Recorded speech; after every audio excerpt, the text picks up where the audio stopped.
Jesus, making a man God. Where is the proof of divinity? Who is this Son of God? Do Christians worship a man? At the beginning of his ministry, Lord Jesus said, "For God so loved the world that he gave his only begotten Son, that whosoever believes in him should not perish, but have everlasting life. For God did not send his Son into the world to condemn the world, but that the world through him might be saved." John chapter 3 verses 16 and 17. Who is this Son of God? Lord Jesus spoke about whom God sent into the world. Lord Jesus said that he came down from heaven, and he said he was there before Abraham was born.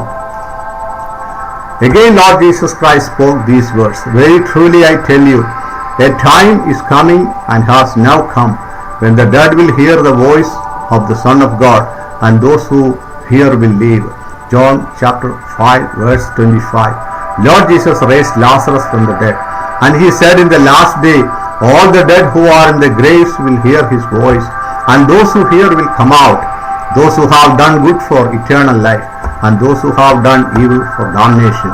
Jesus always called God his Father because he was born of God. Only this one verse from the book of St. Luke is more than enough to prove the divinity of Jesus Christ. Angel Gabriel came to Blessed Mary and spoke to her about the birth of a son. She was still a virgin, and she wondered how that could be. And the angel told her that the Holy Child would be born of the Holy Spirit of God, and for this very reason, that the child was to be born of the Spirit of God, the angel told Mary that he would be called the Son of God. This one verse in the Gospel of Luke chapter 1 verse 35, that the angel spoke to Blessed Mary, is more than enough to understand the divinity of Lord Jesus Christ. Then John the Baptist came as a powerful witness testifying about Jesus. John the Baptist said that Jesus came down from heaven, and he said Jesus was before him. John the Baptist said Jesus Christ was the Son of God. John the Baptist said, "He who believes in the Son has everlasting life, and he who does not believe in the Son shall not see life, but the wrath of God abides on him." John chapter 3 verse 36. All the disciples who came to Jesus confessed that he was the Son of God. Once Lord Jesus asked his disciples, "Who do you say I am?" And Simon Peter answered, "You are the Messiah, the Son of the living God." Jesus replied, "Blessed are you, Simon, son of Jonah, for this was not revealed to you by flesh and blood, but by my Father in heaven."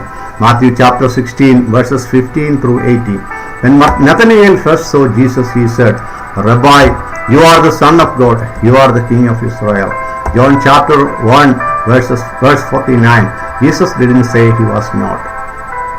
When Jesus came to Bethany to raise Lazarus from the dead, Martha told him, "Yes, Lord, I believe that you are the Messiah, the Son of God, who is to come into the world." John chapter 11 verse 27. If Jesus wanted to remain as God, he didn't have to come to the earth and take human form. He was God before coming into the world, and he is God after he left the earth. Anyone who goes through the pages of the gospel will come across two different aspects of Christ's life, one human and the other divine. When he became a man, Jesus lived like any other normal human, and he did all the things that a normal man would do, except the fact that Jesus never sinned. He was born holy and lived a holy life. It is easier to understand the human side of Jesus' life from the Gospels, but one needs grace and revelation from God to understand the reality of the divinity of Jesus Christ. Lord Jesus said, "No one can come to me unless the Father who sent me draws them, and I will raise them up at the last day." John chapter 6 verse 44. Jesus is not a God without proof of divinity. Lord Jesus said, "Whatsoever you shall ask in my name, that I will do." John chapter 14 verse 13. And he said, "Where two or three are gathered together in my name, I am in their midst." Matthew chapter 18 verse 20. This is not humanly possible to do something like this. During his trial, Jesus said that after he was raised from the dead, he would be seated at the right hand of the power in heaven and come back in the clouds of heaven. Matthew chapter 26, verse 64. Before he leaves the world, Lord Jesus told his disciples that he would be with them even unto the end of the age. Matthew 28:28. No kings or leaders or great men in history could ever make such a promise to their nations or followers or families like this before they leave the world, that they would be with them forever. Lord Jesus said that whatever the Father does, the Son also does. John chapter 5 verse 19. Not even the greatest prophet nor the angels could say something like this, that they can do whatever God Almighty does. Lord Jesus spoke the words no one else has ever spoken, and he did the works no one else could do. There are words that Lord Jesus spoke that no mere human can speak. He said, very truly, I tell you, the one who believes in me has everlasting life. John chapter 6 verse 47. And he said, I am the resurrection and the life. The one who believes in me will live even though they die. And whoever believes and lives and believing in me will never die. John chapter 11 verses 25 and 26. Jesus said, I am the light of the world. He who follows me will not walk in darkness, but will have the light of life. John chapter 8 verse 12. No man ever how great or powerful when he died came out of his tomb saying, I have the keys of Hades and of death. But Jesus did. Jesus came out of his tomb on the third day, and he said, do not be afraid. I am the first and the last. I am he who lives and was dead, and behold, I am alive forevermore. Amen. And I have the keys of Hades and death. Revelation chapter 1 verses 17 and 18. Lord Jesus holds the keys of death and of Hades. The Christians did not make Jesus God. Jesus was God before and after he appeared in the flesh.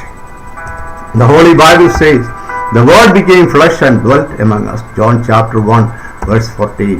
The prophets, the scriptures, the angels, Lord Jesus Christ himself, God the Father from heaven, the Roman centurion, and even the nature said that Jesus Christ was the Son of God. Not only Christians but also all the angels in heaven worship Jesus. Some people ask whether the original disciples ever worshipped Jesus. Yes, they did. Jesus was buried in a tomb which was sealed by the Roman government, and the soldiers guarded it. When the disciples saw him raised from the dead, they called him my God and my Lord, and they all worshipped him. Jesus met them saying, rejoice, rejoice. So they came and held him by the feet and worshipped him. Matthew chapter 28 verse 9. All the disciples who followed Jesus knew that he was the Son of God, and they confessed that he was the Son of God, and they all worshipped him. Jesus never told anyone to worship him, but he said, for the Father judges no one, but that he committed all judgment to the Son, that all should honor the Father just as they honor that all should honor the Son just as they honor the Father.